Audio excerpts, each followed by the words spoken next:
Hello, I'm Gay, and this video is about the nature and reality of GGTOW, or gays going their own way, specifically talking about being GGTOW, noun as an identity or lifestyle, coming from the perspective of, for what it's worth, he who coined the term. I'm going to be as clear and concise as I can. I do not wish to offend anyone, but this needs to be said.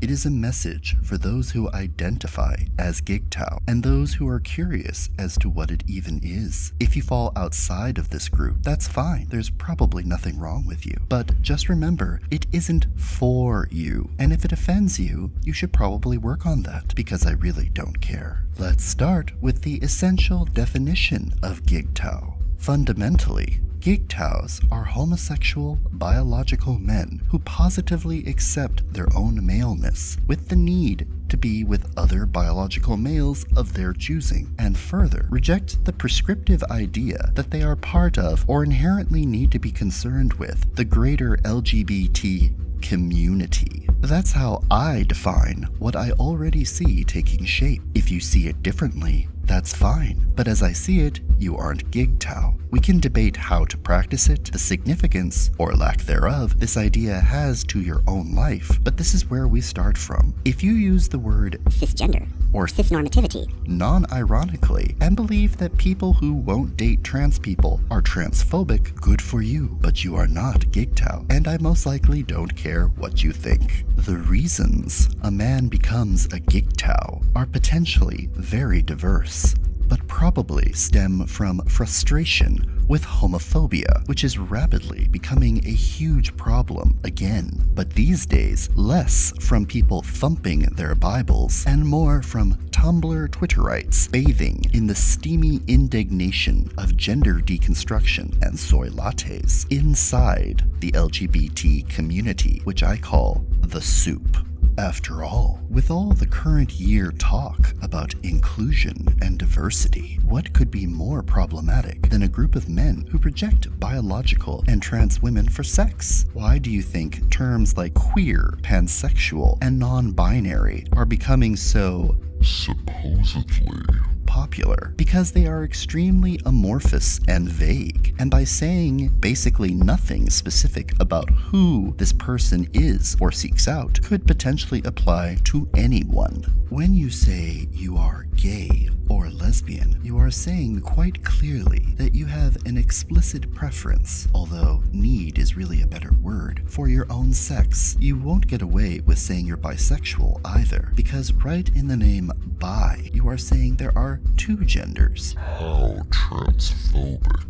All of this is a problem. If the goal is to get humanity to the end of Evangelion, living as an undifferentiated mass of genderless protoplasm where everyone is the same, i.e. equal, although let's be honest, even if we did live as a single fluidic mass, somehow feminists would find a way to feel oppressed. I didn't give consent for you to exist in my proximity. Now it's important we talk about the non-binary elephant in the room, specifically the silent F in LGBT, feminists. Although it should be obvious, I'll just say it. If you are a GGTOW, you cannot be a feminist. Feminism is intrinsically incompatible with GGTOW because it is concerned with women. Women are not, can never be, and will never be our concern of GGTOW. Again, one of the underlying reasons for GGTOW to even exist is a rejection of outside interests and concerns. I don't care how women feel about my sexuality. I don't care how anyone feels about my sexuality. If you feel strongly about women and how they are treated in the world, there's nothing wrong with that. But women are not part of this particular conversation, and trying to shoehorn them in is obnoxious, obtuse, and wrong. This pathological need for feminists to have their hands in everyone else's cookie jar is what led to Grindr being pressured to include trans and biological women, even though it was, and largely remains, a male-for-male platform. And it definitely was this kind of thinking that pressured the Boy Scouts to include girls, because again, male-exclusive spaces are dangerous to feminism. So to this end, being GGTOW is the rejection of feminism. specifically the depoliticizing of our sexuality. I've called this in the past tearing up the gay card. You see, when people half-jokingly talk about taking away someone's gay card, it's almost invariably because that man, have you ever heard that saying applied to a woman, did something unacceptable, like being a Republican, or voting against marriage equality, or sometimes even for just acting too masculine. This is an indirect way of implying and enforcing orthodoxy, i.e. proper behavior for gay men. Think Kanye when he said he likes Donald Trump and Candace Owen. When people call him an Uncle Tom or race traitor, it's just a more explicit version of the same phenomenon as calling for someone's gay card to be taken away when they deviated from expected behavior and attitudes set out by, or at least for, our communities. And who sets these quasi-silent guidelines? Almost always feminists, or at least people with a defined political agenda. Blacks and gays must be Democrats and must say, behave, and vote in a specific way, or they are bad blacks and bad gays.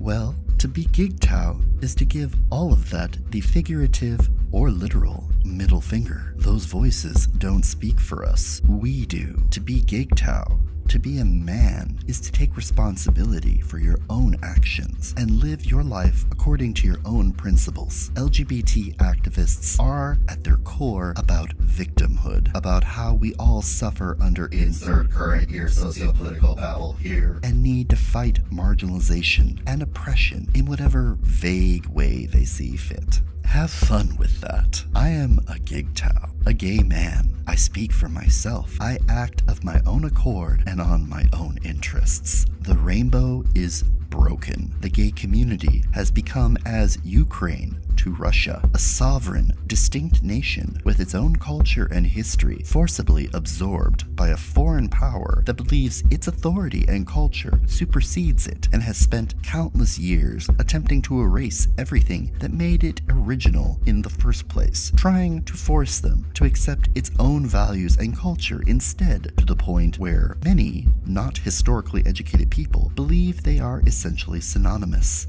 And just as Ukrainians resent and reject Russification, so too do GGTOWs reject the cultural imperialism of LGBT. We resent and reject being constantly told that we're privileged, misogynistic, sexists, and that we need to accept feminist control of our cultural and political institutions or face excommunication from the loving embrace of our community. Nope, that trick will not work on us, because we reject the very notion that LGBT is a community. It's more akin to the Dominion, a totalitarian caste system that pretends to be an altruistic society that cares for all its members, but really only serves the interest of the one and will punish all who deviate from the order of things.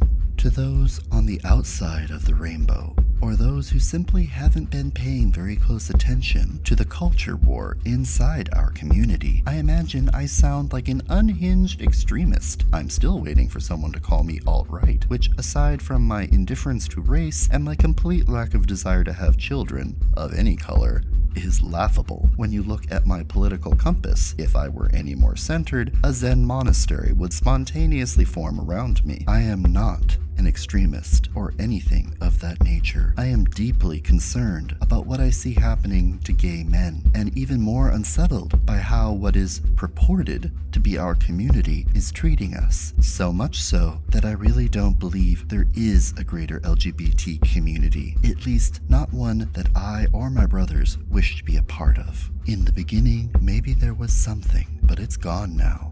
Either way, we're done. We're going, and a lot of us have already been gone for years. Enjoy the fellowship of your intersectional social jihad without us. We won't miss you. That's all for now. This has been Our Cat's Gay. Hit the bell so you know what I'm doing. Like, subscribe, love it, hate it. You already watched it. You can't unwatch it. Thank you for watching.